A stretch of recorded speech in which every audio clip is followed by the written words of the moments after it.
See, that's The matrix. that's the matrix. But the reality was, when he was in what was a computer simulation, he assumed that, you know, this was real, and then he realized at some point that it was all the matrix, and that's what he could finally see. He was the one, not to get into all that part of it. But when you can look at everything from a different perspective, and that's what I get out of that. When you can look at everyone and you say, they all need care. They all need care. They're all subluxated. They're all having neurologic challenges. Their body is everybody's having trouble expressing, or innate's having trouble expressing itself and illuminating the body, right, as the main command center. When you can see that, then you're not motivated to go up to the person who hurts and say to them, hey, look, you need to be under care. Or the mother who has a child who has ear infections. How about the mom who so-called doesn't have any challenges? You follow what I'm saying? Because dis-ease starts immediately if there's any nerve interference. So who then becomes a prospect, if you will, for care? So how big is your funnel now?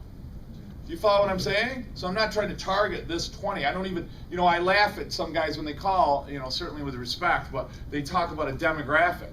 My demographic is the human race. That's my demographic.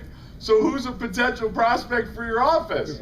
Everybody. Do you follow what I'm saying? If your demographic's the human race, then every human being is a prospect. So all of a sudden you're not looking, hey, how can I specifically do this and this and this? Everybody needs care. So if you can set up some procedures, some protocols, how you're going to communicate to people and so forth, man, guess what starts to happen? All of a sudden everybody is a potential person to come in the office. All right?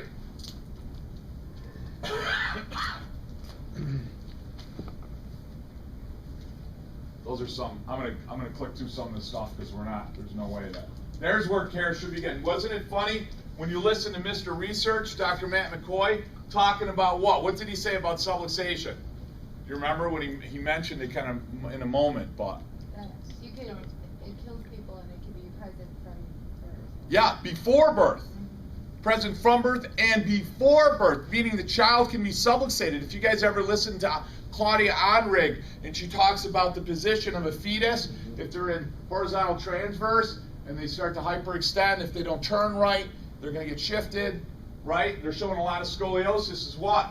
From abnormal positioning, posturing of the fetus, right? Mm-hmm. Yep. You got 6 centers of growth within a vertebral segment, right? So what's going to happen? Certain areas aren't going to grow normally, all from that abnormal pressure. Go back to Wolff's Law, all that stuff. Remember all that stuff we learned? Yep. Right? So the reality is, they may be subluxated even before birth based upon their position. So they need care. So that is your prospect, right? That is your prospect, which means it's who? Everybody. Who needs care? Everybody. Start thinking like that. Look at it like it's the Matrix. Everybody needs care.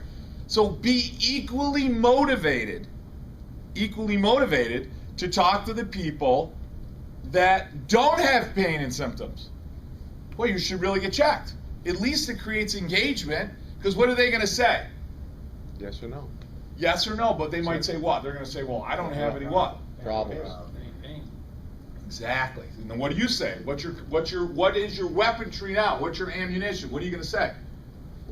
I always tell them that 90% of the stimulator system is Yeah, that's okay, but I'm going to give you a sniper rifle. Pain is the last thing you feel when you have a problem. All good, but I'm going to give you something more powerful. Mm-hmm. I'm going to give you the bazooka, right? Yeah. Well, okay, so I'm out there talking, and you say, well, I don't have any, I don't really have any symptoms. Well, let me ask you something. Let me ask you a quick question, man. What's this thing right up here? Right. Well, how does your brain talk to your, well, what's all this stuff? Your organs. Yeah, so how does your brain talk to your organs? Your spine and your spinal cord. Yeah, so your spine and nerves. And what's your brain send through the spine? Signals, right. So if your spine, your nerves are like kind of fleshy, right? So if your spine, were you here when I was going on this yesterday? A little bit or no? Yeah, so they're kind of fleshy. So if the spine goes out of alignment and I'm doing this to the nerve, what's going to happen to those signals? Right, so let's say this is your liver, your hand's your liver, your gallbladder, whatever. How well is that going to work if I'm doing that to it? That's enough. Right, and it's probably not going to feel right away, but let's say I'm doing that for 10, 20, 30 years. Right, what's going to happen? Becomes sick and diseased. Yeah, which means what happens to you? Yeah, do you want to have sick and diseased organs? Absolutely. No, so what's the best way to correct that problem? Keep that spine moving. Yeah, well, let me ask you a question. Randy, do you want to do it? Do you want to wait till this gets sick and diseased and gets really bad and then take action on care? Or would you like to take the pressure off now so all those signals get through there? Do it now. Exactly. That's why we need to check your spine. And chances are, who would benefit from that care? The entire family. Exactly. Don't you think we maybe should get them in and get checked? Exactly. You see how simple that is? They Mhm. understand it. They That's get it. That gives you power. That gives you ammunition. That gives you something to fire back. In a nice, kind, sweet, loving way, right? Because I understand everything you were saying, and I've used that too. They don't understand that. It doesn't mean anything to them. Well, you can have 40, 70% sickness, disease, blah, blah, blah, blah. I mean, they're not going to get that. When you say, hey, what's here, what's here, what's here, what's here? I did that with 8-year-old or 8th graders, and everybody got it. I did it with 5th graders, everybody got it. They get it. The kids are better than the adults, right? Mm-hmm. Because they don't have the educated mind in the way. Mm-hmm. They're just coming from pure honesty and integrity, right? So that's how you get those people. Use that on your screening. Try that on your screening tomorrow. You're gonna have a big autonomic thing at your screening. You gotta have that, because that's all you should have right there. That's it. Just point at that. Hey, this imbalance means what's happening down at your base. Let's say this is the nerve that comes out of there. Touch their arm. They're kind of fleshy. Do that 1,000 times tomorrow. And don't ask them. Don't ask them about setting up an appointment. Right. Right? You're going to say, look, I'm very concerned. I'm very concerned about what I see here. Based on that, we should get a much more thorough evaluation and take some x-rays. So I'm going to put you down tomorrow. Just assume that let them say what? No, either that time's not going to work out or whatever. If they say, no, I'm not interested, well, Randy, let me ask you a question. I mean, I'm very concerned. Are you not concerned about that? Don't you think we should at least take a closer look at that and evaluate that? I mean, then challenge them a little bit, in a loving way, all right? This is a picture we show on our Monday night. Right. Dr. Pete was talking about it. Pete, I never knew your staff gave you a challenge on the forcep. Oh, yeah. I didn't know that. I'm glad you shared that tonight. It didn't last long. Yeah, no, I know, but still, and we talked about that yesterday, sabotagers, their level of certainty may not be as high as yours. So you're a little bit more courageous or a little bit more innovative or a little bit more brave to try something different, right? Who does it in their office? Who do you know use forceps and with babies and so forth in their office? Who else do you know? Yeah. Yeah. Who else? He's standing right in front of you. You. Yeah, I am, right? Yeah. No one shot me or killed me, right? Sure. No one got up and said, oh, God, I'm leaving. In fact, it's just the absolute opposite. Not only do they not get offended by it, most people do this. When I'm doing this with a baby in front of you and I'm pulling, what do you think the rest of the crowd's doing? Ooh, yeah. man. God, I had no idea. What do you think they're thinking? Themselves, their kids, Themselves and their kids. Family, yeah. And their grandkids. You see what I'm saying? You don't think, especially the grandparents, because they grew up in a different time when things were much more natural, not so invasive. You don't think they're thinking like, oh my God, my one child was, or my daughter's child, she was in stress and she wasn't progressing, and they gave her Pitocin, and then they used forceps or did C-section with vacuum extractor. They're thinking that. They're going to go home and talk to them. And I get a lot of grandparents bringing kids in, but you got to show them these pictures. You gotta get, you want this. This is what you want. Ugh. I want that, because this isn't going to do anything.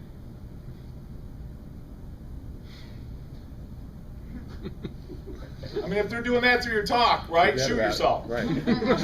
Right? True. You got to start yelling or doing something, right? Wake 'em up. So you take the baby. I take the least energized person in the crowd. I hand him the baby. I said, listen, you're going to help me out because you're the most enthusiastic of the group. I say it right to them. Start doing that. And they laugh, okay? And then I show them a normal MRI, and I ask them, what's this? It's the brain. And we try to get brain stem or certainly spinal cord. I have a model of a telephone wire. They're tough to get now. Yeah.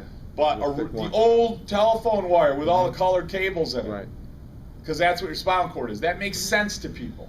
And then you hold it and you turn it and you twist it and you say, what's happening to those fleshy wires? What's happening to them? They're getting what? blocked. They're getting blocked. They're getting blocked. The message are getting, right? You see what I'm saying? You have Yeah. to ask the question, because if not, you're just becoming Charlie Brown's teacher. What sound did she make? Right. You follow what I'm saying?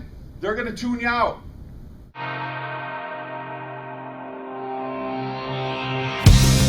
My best friend gave me the best advice.